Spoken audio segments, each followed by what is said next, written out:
Magandang araw mga Mariko, it's me again, Dimple Jimenez. Hindi pa sikat, pero pasikatin mo na rin. So ayan nga, may pasok nga pala ako ng mga araw na yan. At nagsabay din ang moving up ng aming dudong na si Biko. Kaya ayan, ang daddy ang umaten sa kanyang moving up.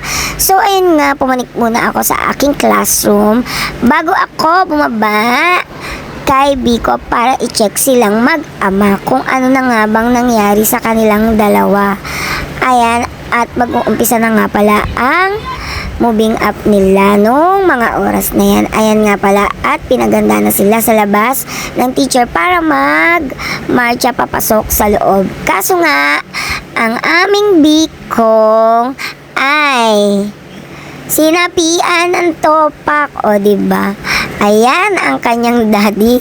Paulit-ulit nga sila dyan kasi akala namin start na, kaya pinapasok ko na sila.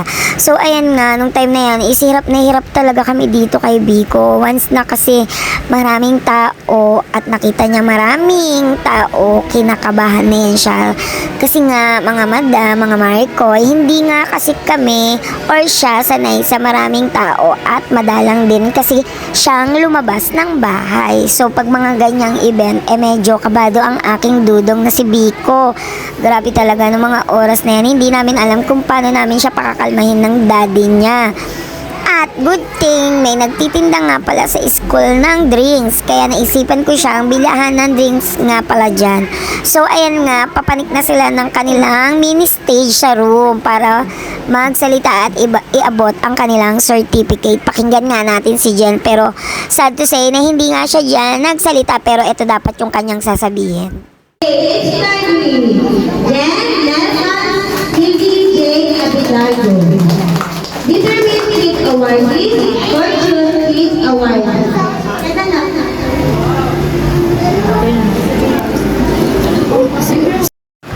When I grow up, I want to be a doctor.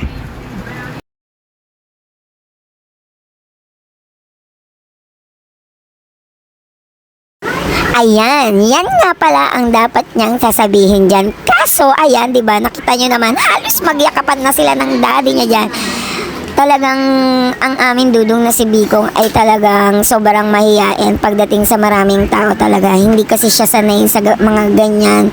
Ngayon pa lang siya nakakalabas ng bahay. So, hindi nga siya madalas na ilalabas ng bahay. Lumabas man, saglit lang. Kaya mga Marikoy, ayun lang. Tapos, ayan nga, nagbigay ang Teacher Cherry niya ng Certificate of Appreciation sa mga parents. O, diba? Ayan ang daddy niya. O, pinalilipat namin siya dun sa kabilang side para makita siya. O, diba? Alam niyo na kung saan nagmana ang aking dudong na Biko. Di kanino pa? Sa kanyang daddy. Diba? O, ayan nga. Tapos, ayan nga, ng mga oras na yan is medyo wala na kanyang topak. Ayan, medyo nakikipag-participate pero hindi pa rin ganun kaano. Pero ayos lang. Ayun nga, ayos lang yan. Kasi mga Marikoy, kesa umuwi kami ng mga araw na yan. Kasi nung araw na yan, ay talaga naman gusto na namin iuwi ang amin dudong na Biko. Dahil kung hindi nga siya makikipag-participate, wala din. Nonsense din ang pagpunta namin dyan, diba? Sayang lang din. So, ang ginawa ko, kinausap ko lang siya ng maayos. At ayun nga, hanggang dyan na lang mga Marikoy. Babush!